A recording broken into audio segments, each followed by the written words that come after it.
As I look at the game, I really liked our defensive intensity, our ability to be disruptive there. I thought we did a terrific job defending the three-point line. They had 6 assists, only 14 turnovers. I thought that was really good for us on that side of the ball. I thought we were able to wear them down some with our pressure. We were really concerned with the defensive glass coming in. Monroe returned a lot from last season and was a top 35 offensive rebounding team in the country. And we got 78% of the misses tonight, which is a good number that'll win for us. And then offensively, I thought when the ball moved, I thought we were really effective. I thought Derek Fountain gave us huge energy when he came into the game and was able to change the pace of the game. But really enjoyed watching us play offensively. A few careless turnovers, and I think we're a much better shooting team than we showed. But all in all, great way to start the season, and look forward to learning from it and getting ready for Alabama State on Sunday. Hey, Coach, you guys have a lot of balance, on this year's squad, specifically. Now, offensively, how do you, balance points where you guys have, specific advantages as compared to going towards more of a egalitarian, style offense where you're trying to, spread the love? Yeah. No, I think that's important, but we want to play very unselfishly. We want the ball moving on the offensive end of the floor. We feel like we have multiple weapons at every position. I thought you saw tonight Jalen Reed's effectiveness around the basket, his ability to finish plays. They chose not to double team him, so he took advantage of that and converted. I thought Cam Carter, Curtis Givens both showed their ability to shoot it well from three. I think the goal has to be to have balance. And there'll be some times situationally in games where the ball needs to go to a certain area or we need to get a certain guy a shot. But right now I like the way the ball's moving, and whatever that word is you use, equal opportunity I think is what it meant, is good for us. Coach, you talked about that defensive intensity a little bit. There was a lot of ball pressure tonight, picking up ball handlers as they're coming up the court.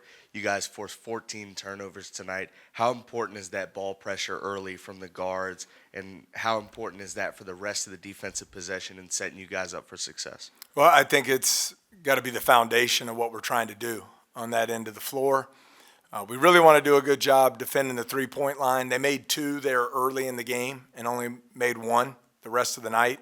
I thought we were able to force them into what we would refer to as non-paint twos, some tough contested shots off the dribble, and they made some of them, but it's hard to win games if you have a heavy diet of those type of shots. So I thought our guys executed really well on the defensive side. Yeah, you mentioned the rebounding there. I mean, just looking at the stats, the guards seem to be rebounding pretty well. Jai Bailey had 6, Givens had 6. I think Cam Carter had 4 or 5. Just how important is it going to be, when you guys want to run small for those guards to really attack the glass, and how big of an emphasis, has that been leading up to the season? It's every day, all day, Glenn. It's going to be really important for us all season long. I think Jai Bailey provides not only excellent defensive rebounding, he really understands the offensive glass at the wing position. I thought Jalen Reed really good on the glass tonight with 8 rebounds, 3 of them offensive. But for us, we have to gang rebound, and that means our guards need to do a good job flying in there. As you discussed with Curtis, 5 defensive rebounds. Mike Williams, 5 defensive rebounds. The added bonus of that is it allows you to initiate your transition fast break quicker when your guards do the job on the defensive glass. So we've got a long way to go there, but it needs to continue to be an area of focus for us.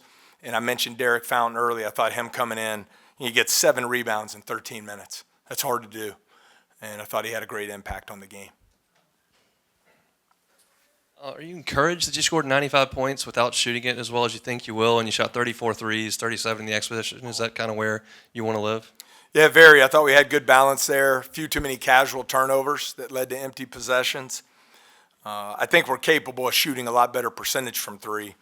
But I do love our efficiency from 2 tonight. I think 24 out of 33 from 2-point range. Usually means you're getting a lot of quality shots around the rim.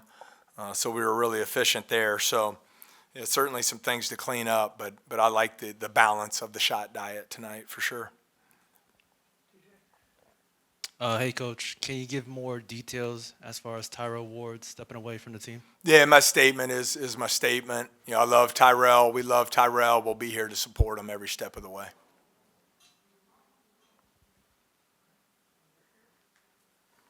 We'll get you on the comeback there. Jack, let me go over here, and then we'll get,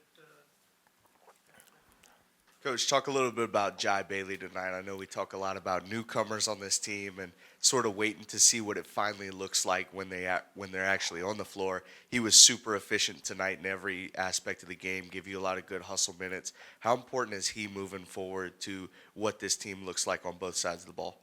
Very. I think we're a better team when he's on the floor, period. I think he makes everyone else around him better. 6 of 7 from the floor, 13 points, 6 rebounds, 2-to-1 assist-to-turnover ratio, and then elite defensive play.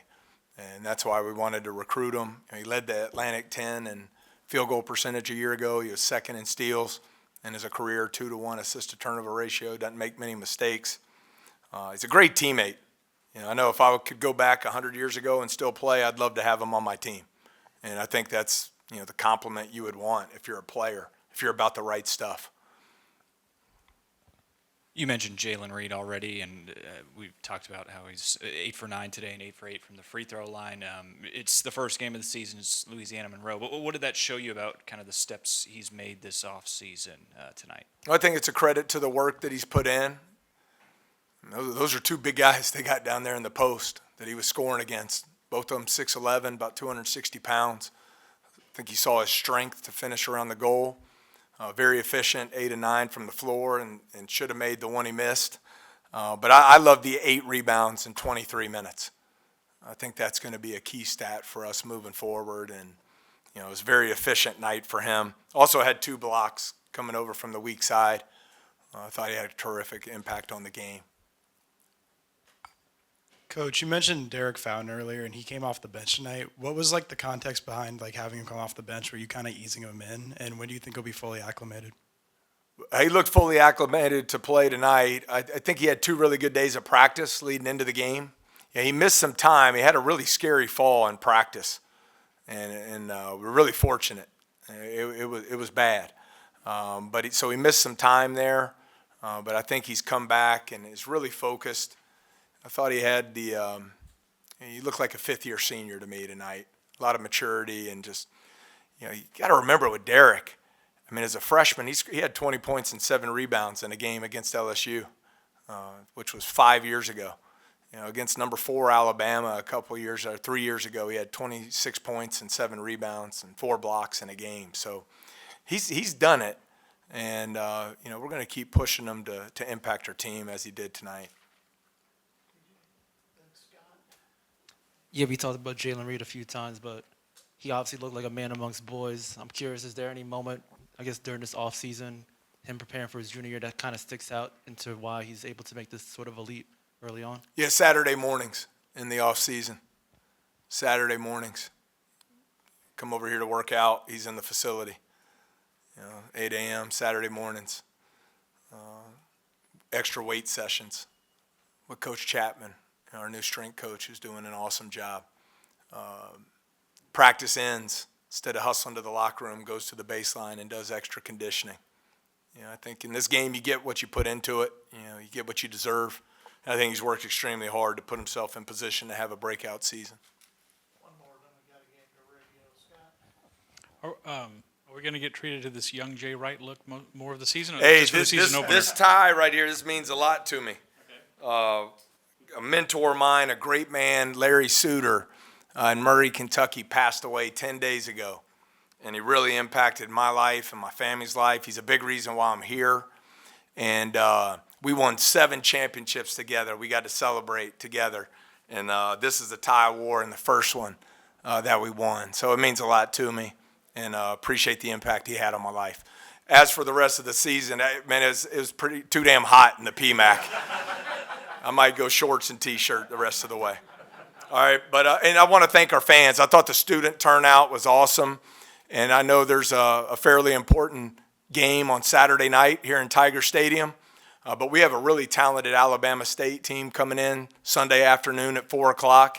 your ticket to the football game, get you in for free Sunday afternoon. We also got a big-time recruiting weekend going on, so want to invite everyone to come out Sunday at 4 and as we look to go 1-0 against Alabama State.